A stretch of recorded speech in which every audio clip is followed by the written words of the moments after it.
Chaque jour, peu après 10h30, deux traders sont à votre service pour lire la tendance graphiquement. Jean-Louis Cussac, trader, formateur, en duplex avec nous depuis Perceval Finance Conseil, et Giovanni Filippo qui nous attend chez Bourse Direct. Bonjour à tous les deux.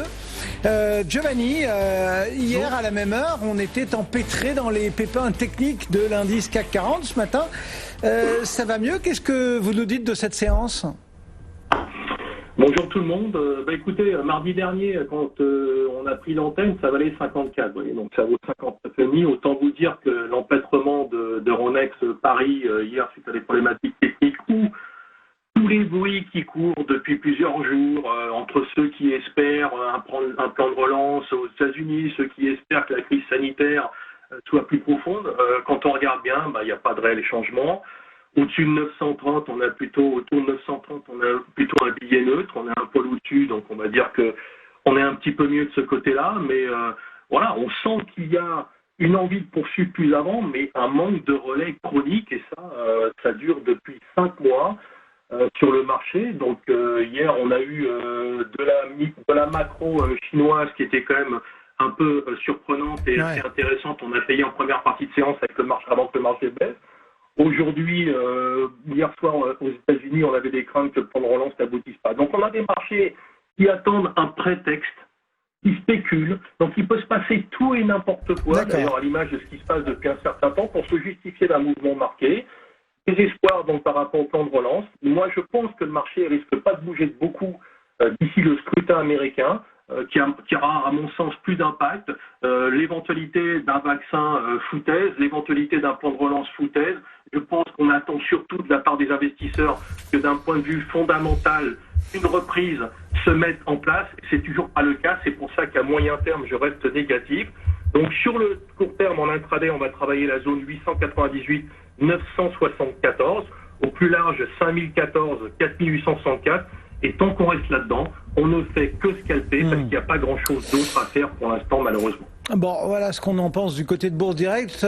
Jean-Louis Cussac, chez Perceval, comment est-ce qu'on appréhende un peu cette tendance aujourd'hui?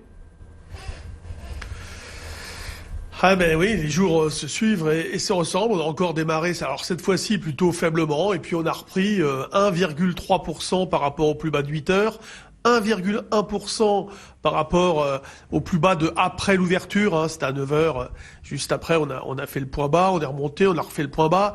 On est vraiment dans le brouillard depuis longtemps sur le plan de la relance donc budgétaire aux États-Unis, le Brexit, là maintenant c'est des confinements en Irlande.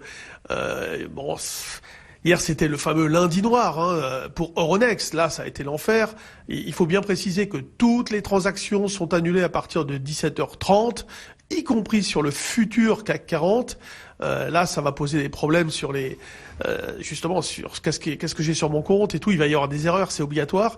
N'hésitez pas à appeler votre courtier votre broker, parce que ça va être un petit peu chaud à ce niveau-là. C'était vraiment une journée épouvantable pour Euronext. Pour nous, c'est vrai que j'entends ce que dit évidemment Giovanni, et là tout est possible, y compris n'importe quoi. On est un peu dans le n'importe quoi d'ailleurs. Le marché erre sans aucune direction. Voilà, on dirait un zombie. Il attend, il est là, ça monte, ça baisse. Il enfonce des portes ouvertes. Il n'y a pas de densité.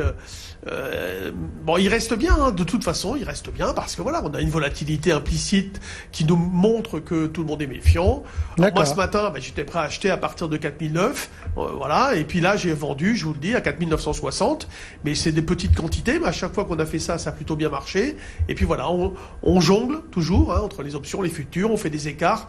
On n'est pas encore, on reste jongleur, on n'est pas encore le clown, mais ça va peut-être pas tarder, qui sait.